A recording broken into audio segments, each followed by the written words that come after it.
Hello, everyone. Welcome to our next episode of the Magdalene interview series. It's been such a powerful week.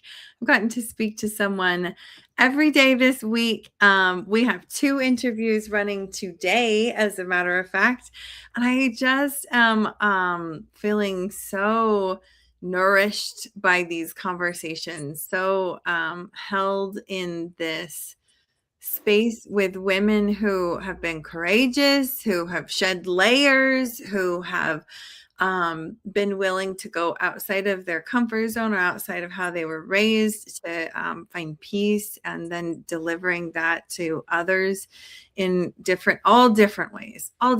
It's been so rich, and I hope that you've enjoyed this series as you've followed me in all of these places. I'm so excited today to bring Kristen Roberts Ward and have a conversation about her connection to the Magdalene and how she's relating to the spiritual traditions that are a part of her life. And before we go into the interview, I just want to share that I'm doing this interview series in part as well, partnership with the fact that I'm leading a retreat to the south of France, Magdalene Pleasure Pilgrimage in September.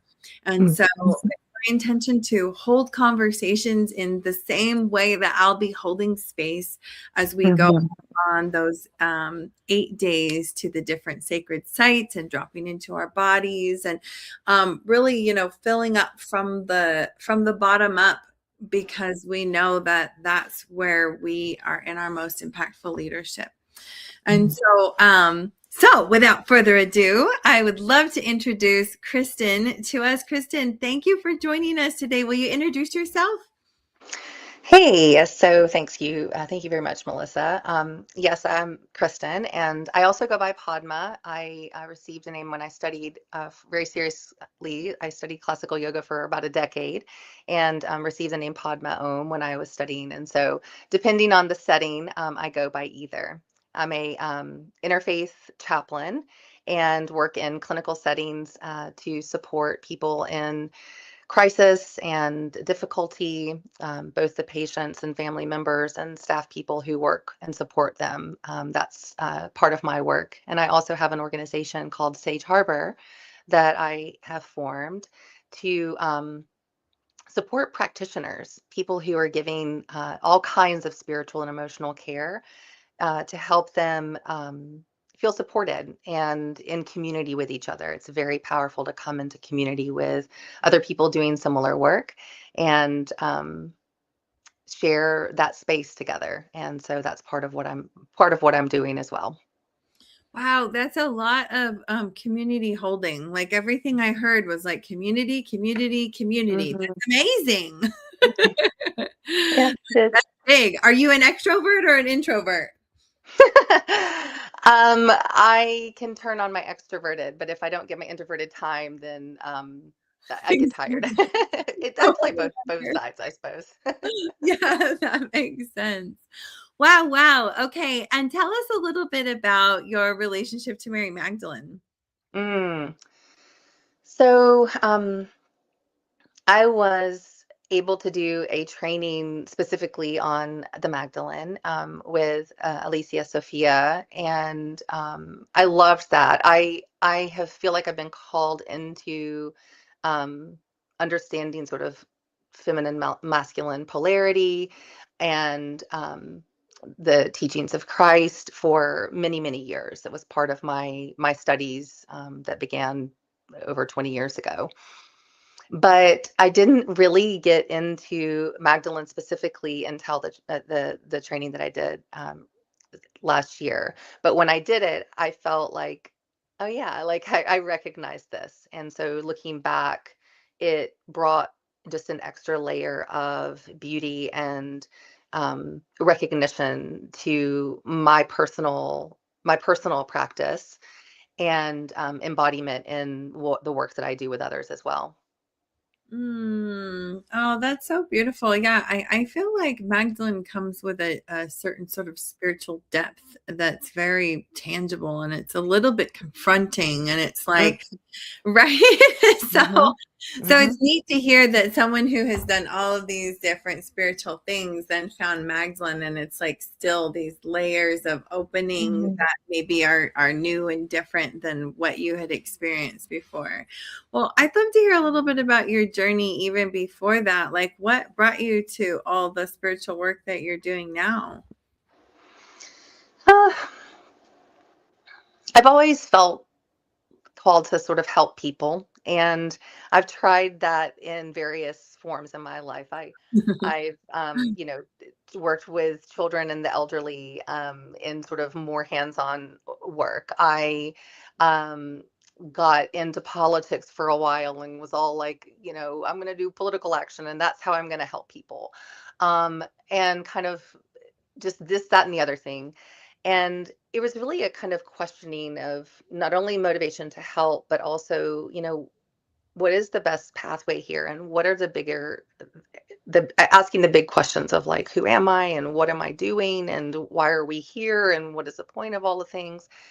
And I studied different spiritual pathways, kind of dabbled a little bit in a very meaningful way, but kind of put my toe in with certain practices like Shambhala Buddhism, for example.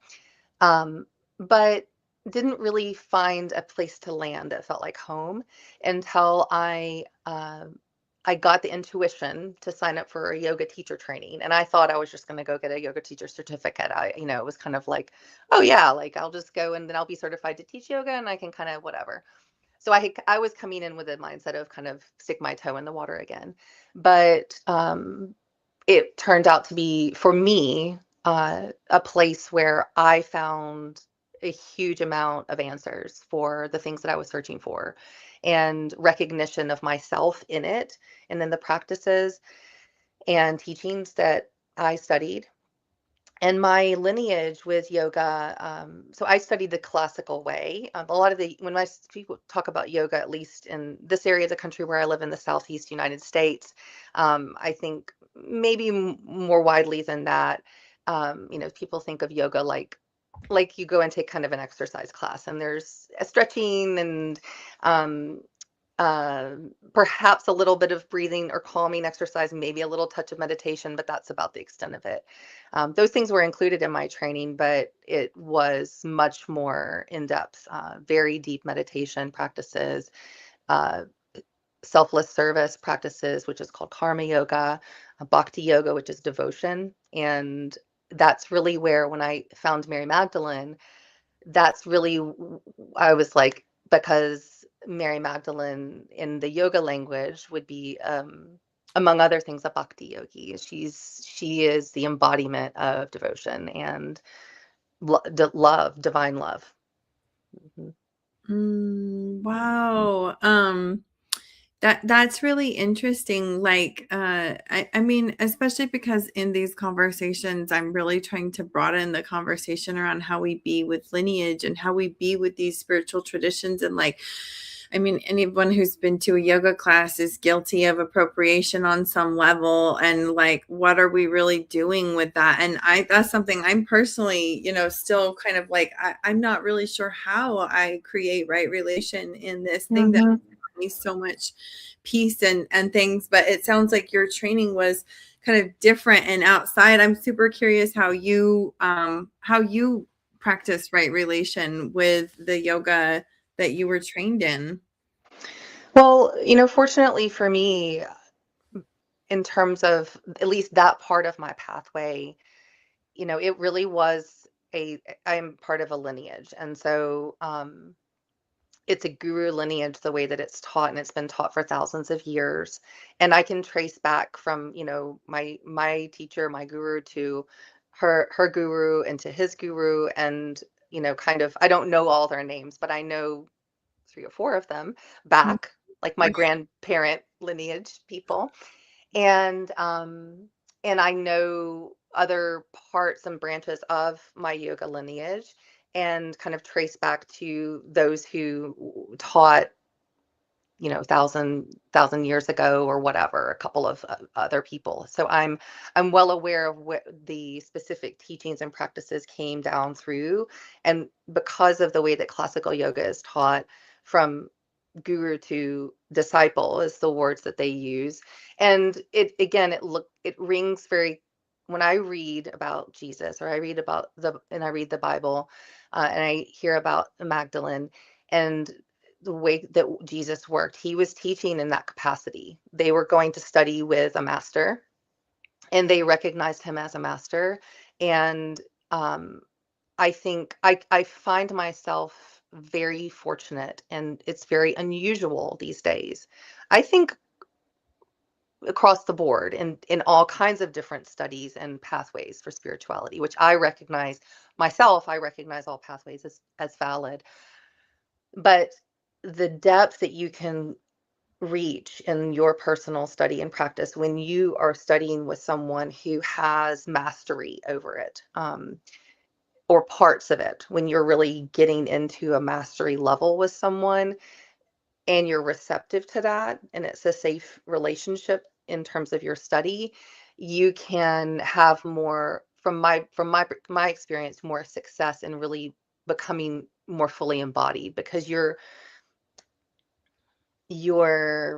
receiving kind of like the waterfall of information down through, with the correct kind of openness and receptivity, and saying, I'm really fortunate to receive this.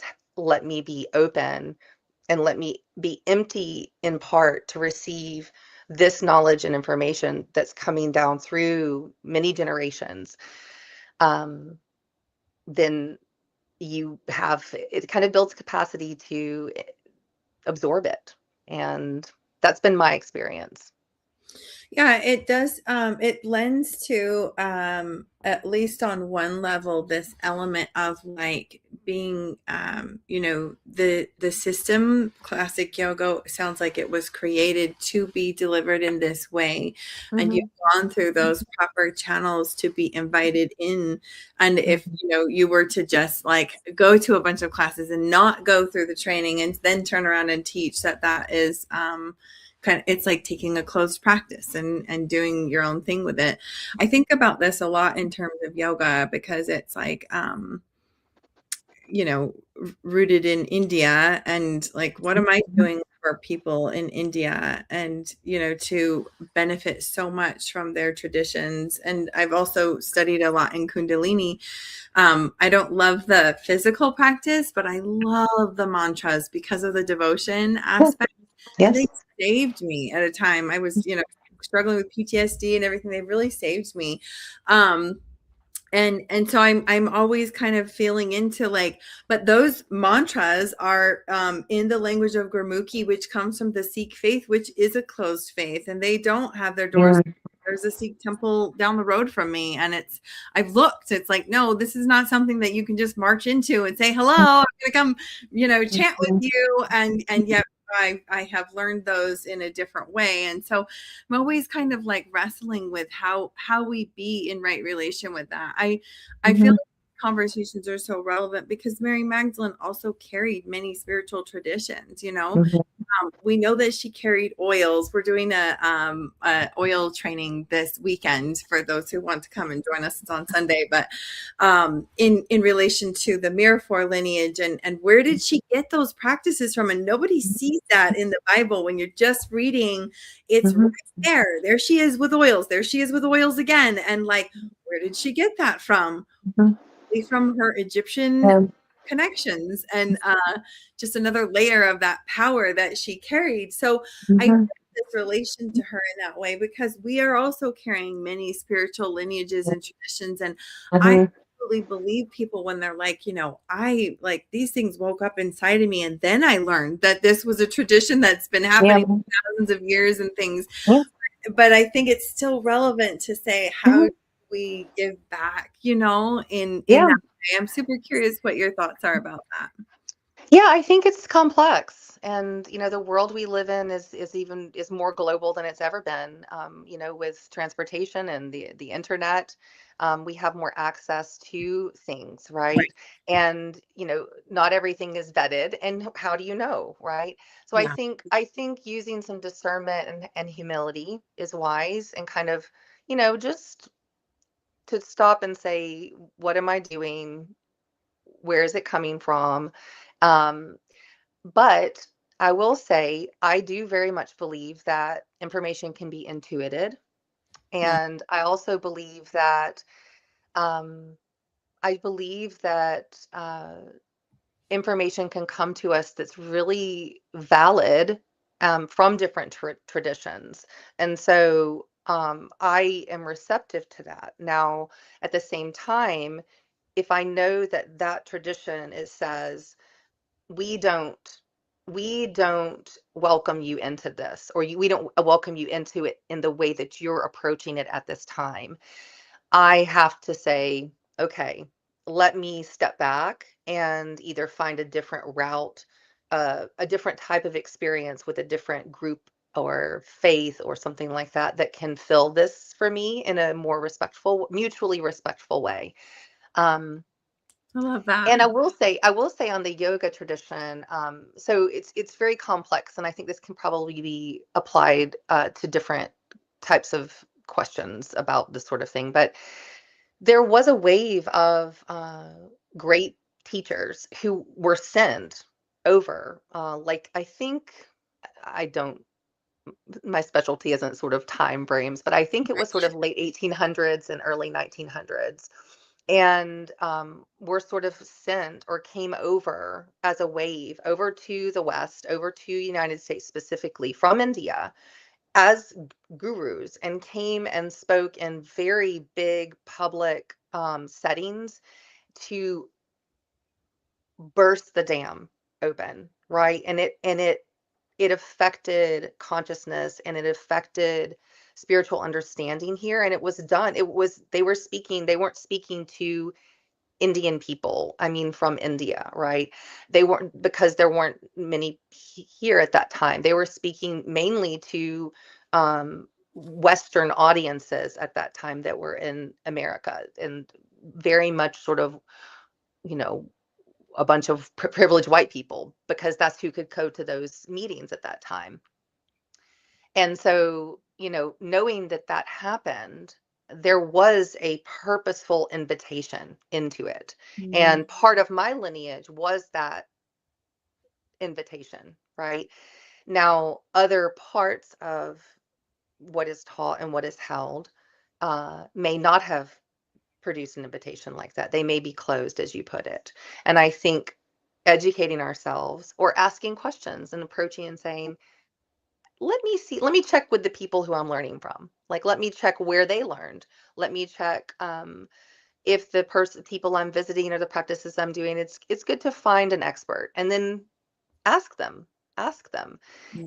Accountability is important in spirituality. It's important. And it's important to know, as a person who's teaching or representing, where did you learn from? Where are you getting your information? And if it is, I intuited this, and that is a real experience, from my perspective, if someone is speaking about a real experience they have had, Hey. I can tell. I'm like, it gives me chill bumps to think about it. Like, I'm like, yeah, I hear the validity in what you're saying. I recognize it in what you're talking about. Um, And so I think being receptive to how it comes in, but also carrying respect and mutuality, especially in the world we live in, is really important. And as a person of whiteness, as a person who has lived, a very privileged life, especially in respect to the whole global experience. And if you look back over course of time, even being a woman, which I won't get in too much, but I mean, even being a woman these days has its difficulties. Yeah. But if I look back not too long ago, really not long ago at all, like even in Yeah. my mother's generation or grandmother's generation, and not to mention back before then, uh, I'm still living in a relatively much more privileged time. And it's important to have humility. and see that and say, let me be grateful for it, but also let me see this as a place that I can now be an advocate for people who haven't been invited into the space yet, haven't been invited into belonging yet by the systems or by the environments that they're in. And those sort of things matter. It matters. And I think in terms of practices and in terms of what your practices are, running it through that filter just a little bit will help. Just running it through a filter of like, am I being respectful? And Yeah. if you feel like I really am, just asking the question is respectful. And then you may meet someone who says you're being disrespectful. Then you can say, I didn't know, and you can address that. But I think asking the question is important, and it's a really good, it lays a good foundation. Ah, thank you for all of this. That was really, really so beautiful. And certain areas, you taught me things that I didn't know, and so that was just thank you for all of that. So so beautiful. When you think about the practices that you've learned, and even these pieces around Magdalene lineage and things like going from a concept to an embodied, a real embodied like part of your life. What Mm. do you feel like, maybe what was that moment, or do you have a moment when you recognize like, oh, this is now in me? Mm. No, I'll answer it a different way.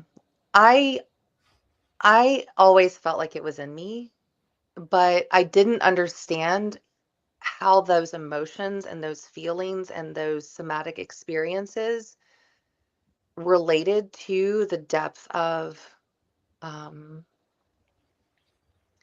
union and spirituality.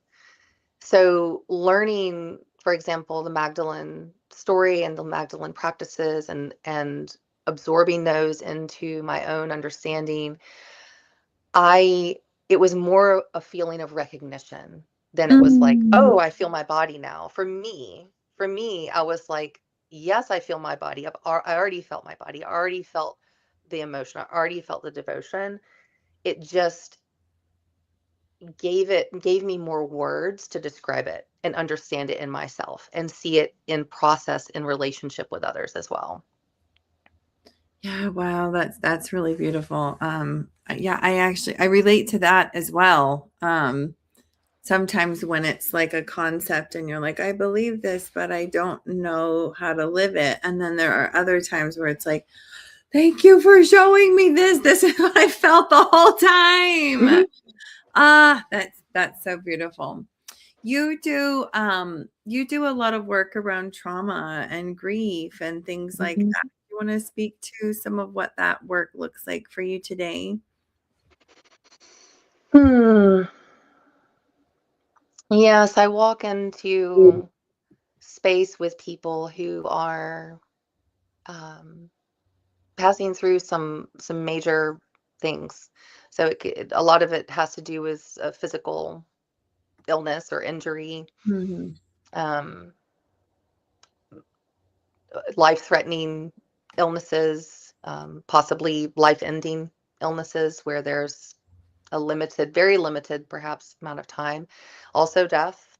Um, Also walking with people who uh, may be birthing things at the same time. Women or families who are bringing life into uh, the world and also carrying difficulties, right?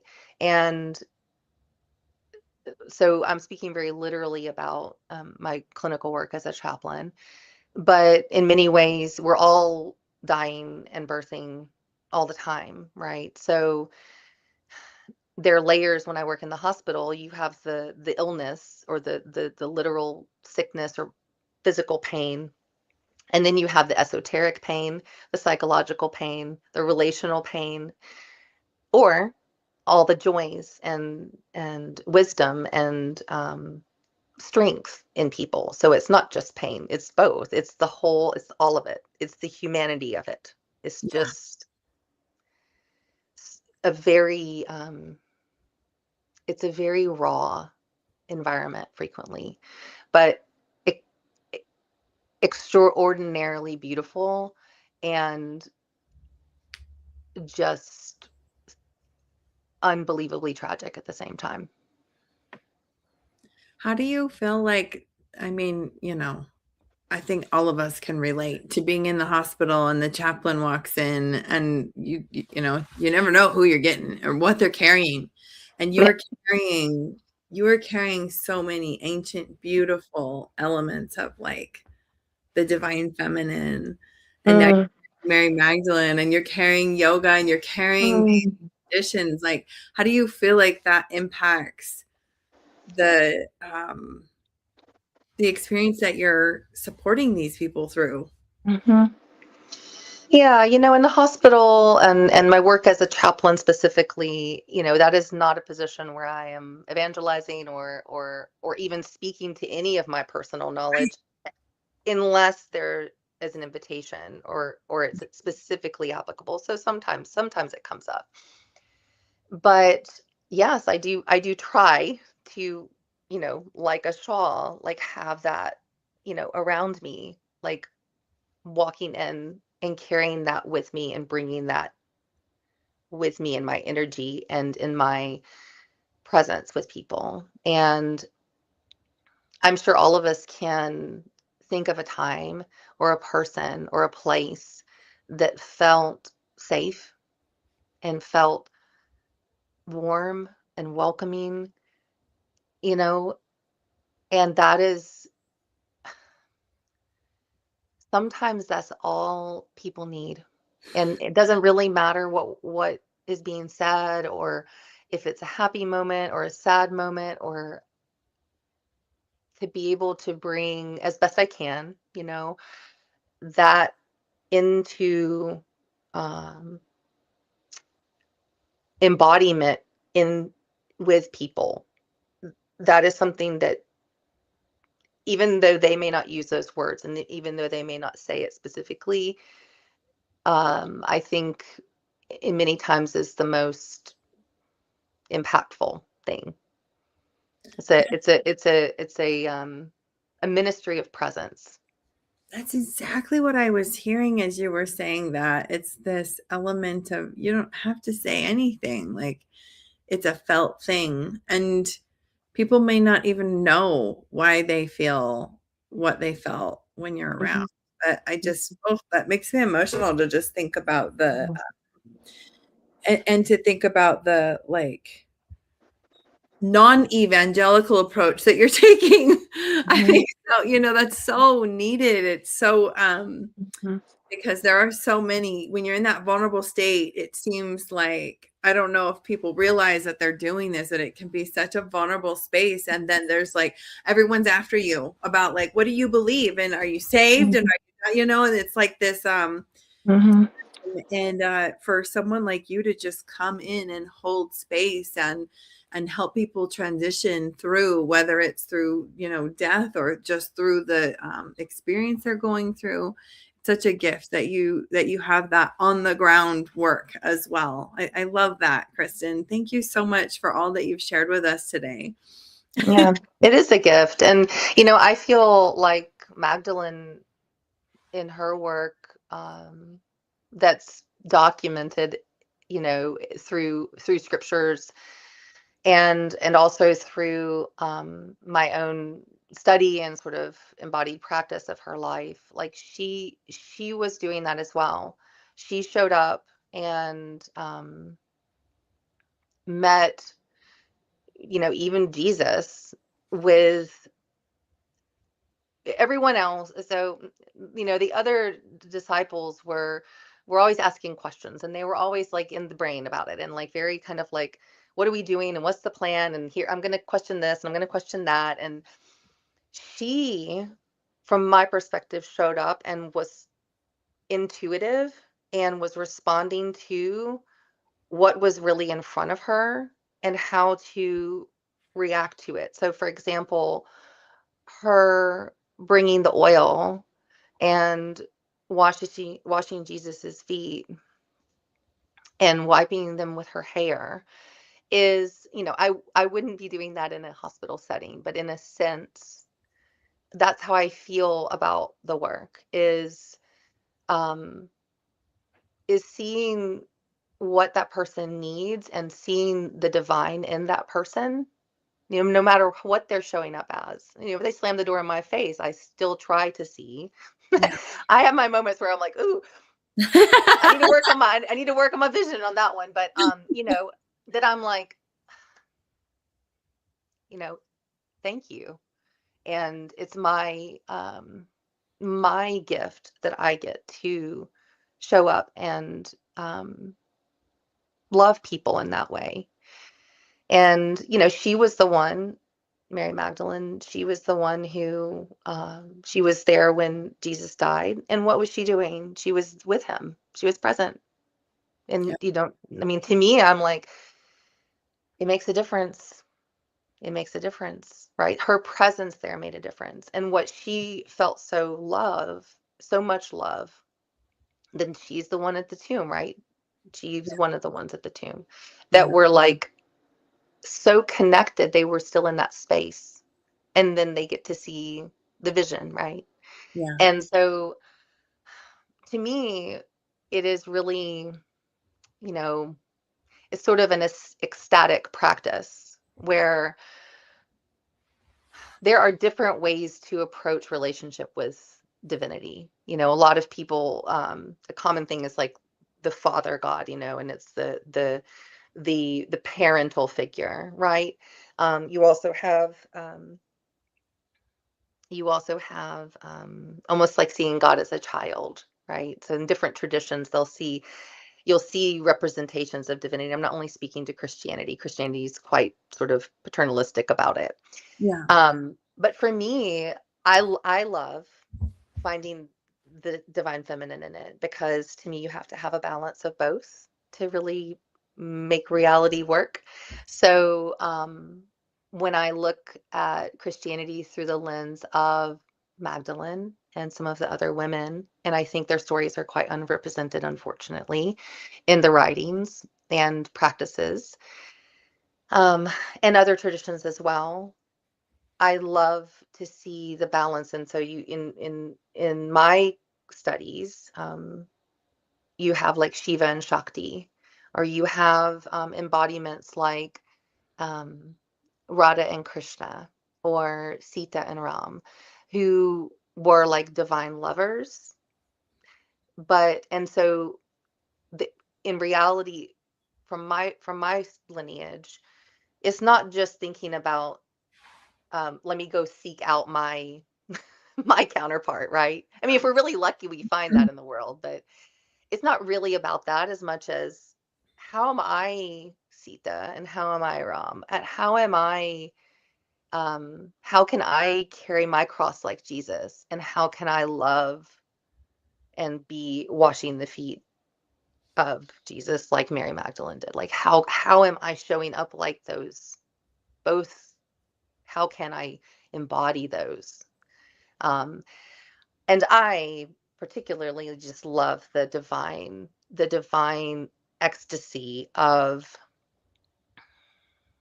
um, yeah, it's an embodiment of bhakti, like I spoke about. It's an embodiment of, it's like mergence. And to me, I feel it again. I kind of practically try to work on. I'm like, I need to be a little stronger. I need to have a little bit more boundaries. I need to have a little bit more humility, and kind of run it through the filters of divine examples and try to embody those things. And then when I feel like it's mergence in me a bit more, it's so like it's the best. It's the best. And when you spoke about mantras, I think singing, right? So I have led kirtan and done many mantras that were given to me by my guru and lineage, right? And so I wasn't sort of, I do make up some songs on my own at this point, but the mantras I didn't make up, and I don't mess with them. Um, and then I sing in other religious traditions as well, and I love it. It's like a shortcut, right? To me, I'm like, you can get out of your mind, you can feel it, you can express, well, I mean, really any emotions, right? You can express the love, but you can also weep. Yeah. You can sing about how hard it is, and pouring your emotions into, for example, song, um, is, I think, a very effective way to process those emotions and end up coming out feeling really quite nice and cleared of things, and the emotions are kind of settling in and healing where they need to be, and balancing out in yourself the way that they need to be through that practice particularly.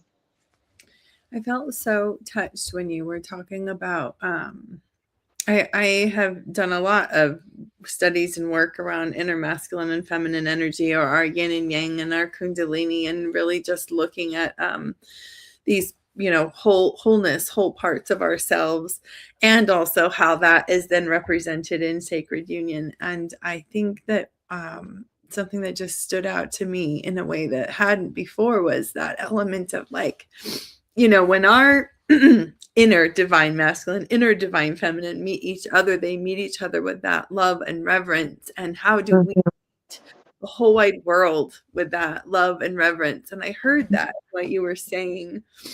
And I just think that is so beautiful. That Mm-hmm. that is what the world really needs right now, doesn't it? Yes, it does. Yes, it does. Individually, Yeah. my God, we really need it as individuals. And then in our families, in our workplaces, in our schools, and all around, like in our social structures, in our governments. But it starts here. It Yeah. starts here. People want, it's easier to focus out. Yeah, it really is, huh? It's easier to think that will be effective. Like but this, they call space the final frontier. I've heard so many people say, well, it's not space, it's the bottom of the ocean and all this. Okay, but this actually, you want to go to space before you go in here. You want to go down to the bottom of the ocean before you go in Exactly. here. Like that's how daunting it is. It's scary. It's uncomfortable. It's uncomfortable because you have to face truth. You have to face your own weaknesses. You have to own your own strengths. You have to look at it and then do something about it. Hopefully, looking at it is kind of the first step, and saying, "Oh, I don't know if I can take the light, it's too much to see."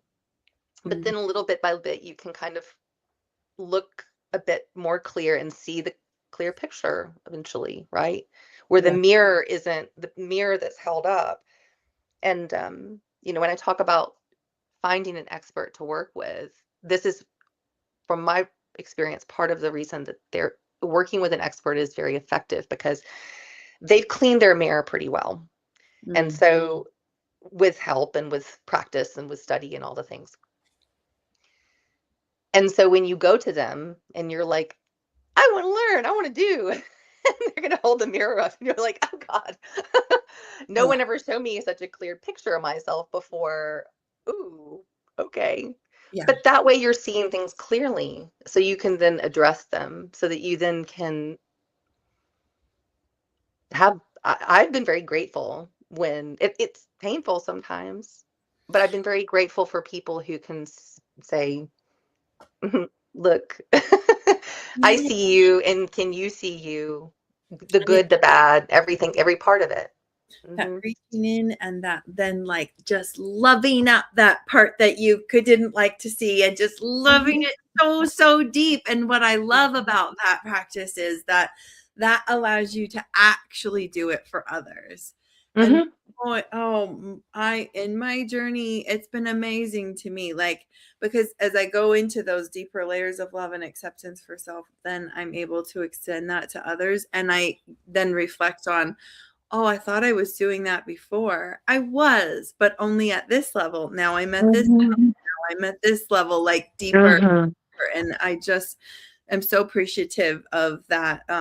It's very rewarding. I think, yeah, when we're willing to go in and do that, it's such a win-win-win for all involved. Yes. Well, Yes, Kristen, it is. love to wrap up our conversation. We've gone way over what I said we were gonna. I just was eating up the words you were saying. Thank you so much for imparting so much of your experience and your wisdom, and gosh, kind of walking into those sacred corridors where people are in pain and all of that, and then the yoga work and things that you do, and the things that you spoke to about lineage and tradition and reciprocity. It just Mhm. I've appreciated and enjoyed this conversation so much. We've got a link to Sage Harbor in the description. So that is where you can go and see some more of Kristen's work. Is there anywhere else that you would like to invite people into before we wrap up today? No, that's a perfect place. And you can find, sublinks there to Facebook and Instagram or whatever, and contact me if you like through the different pages. So, yeah. Awesome. Well, thank you for the work that you're doing in the world. I think probably many, many times it's a thankless job, and many times you're going into corners where nobody else knows what that was like for you. And so I just want to thank you for showing up and saying yes and serving in your community and building your community, and sharing that, all of the things that you carry. Yes. Thank you for the work that you're doing as well, Melissa. It takes all of us. We're all lifting it up in our little ways that we have, our ways that we're given, and that's what the work is. And when we come into conversations with each other, we help each other lift it. So Yeah. thank you for doing these interviews and the work that you do with others, with publishing and things like that. Thank you. Thank you so much.